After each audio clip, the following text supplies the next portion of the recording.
Hi everyone, Dennis Foley from Acoustic Fields. Today we're going to talk about undedicated rooms. We spend a lot of time talking about dedicated rooms, which are dedicated for that particular usage. And of course, it's easier to talk about dedicated rooms because we can control a lot of variables. But the reality is a lot of people can't, have a separate room for each usage or sometimes multiple usages. So let's talk about the issues that are common to both dedicated and undedicated rooms. Because you guys that are listening and living in the same room, you have the same problems as someone who has a room that's dedicated just to listening usage. So it's all about pressure and reflections. Those are the two main issues in any room. We have low frequency pressure, which is wave energy, right? And then we have ray energy, which is middle and high frequency. So it's all about pressure and reflections. Ocean waves, sunshine. Ocean waves are the pressure waves. Sunshine is the straight, shorter waves for middle and high frequencies. We're going to have pressure modes, axial, tangential, and oblique. We're going to have reverberation, which is the reflections off the wall surfaces. Pressure, reflections. The treatment types differ for both. The pressure issues, the lower frequency pressure issues, take a lot more space, 12 to 16 inches to treat. Reverberation time management can be done in 2 inches.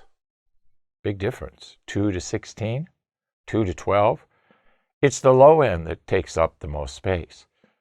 So people in undedicated rooms have to decide, are you willing to give up that kind of space to get better sound? It's just that simple. And a lot of people aren't. Well, then you have to live with the sound quality that you have. Because pressure and reflections, you have to treat the cause of it, okay?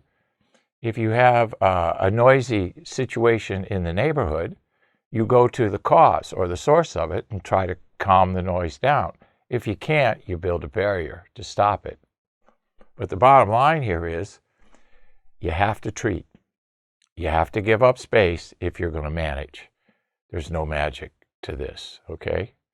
So, and it's all about square footage of coverage. Low frequency pressure, diaphragmatic absorption.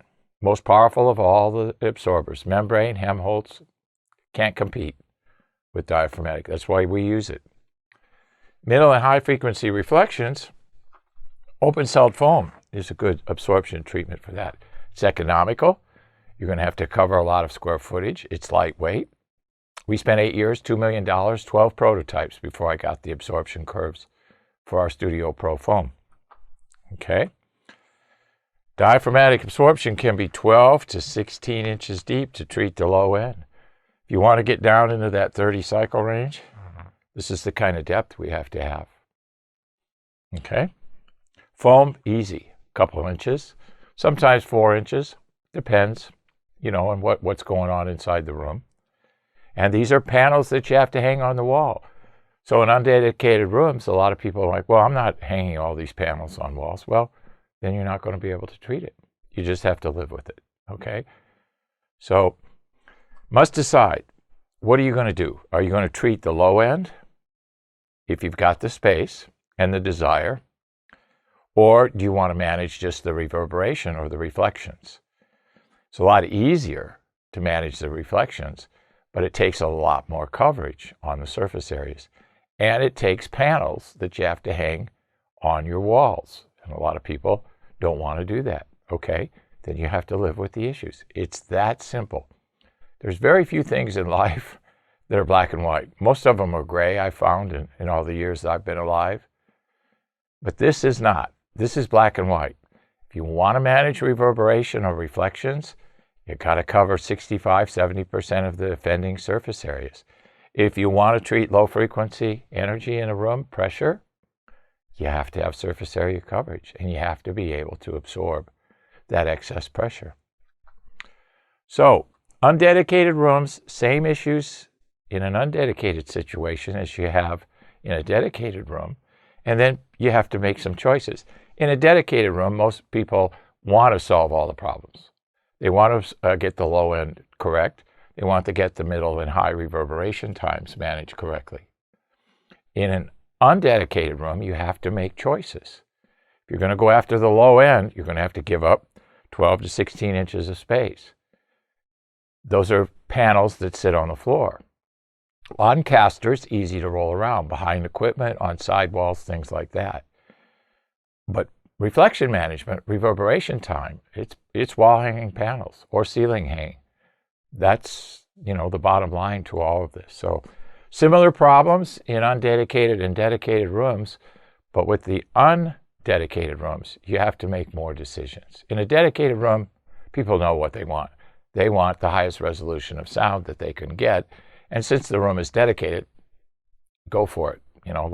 Let's get it all done at once. Undedicated rooms, a little more subjective. I hope this helps. Thank you. Thank you for watching this video, and if you liked it, please give us a thumbs up. We also have a newsletter that you can subscribe to, so please do that because we offer special price discounts to only those on our newsletter. And then don't forget about our forum. We have started a forum on our own website where people ask questions, and I usually get a chance every couple of days to look at it. There's an interchange between people on the forum, and we'll give you real answers on a regular basis, so that'll help you. Thank you.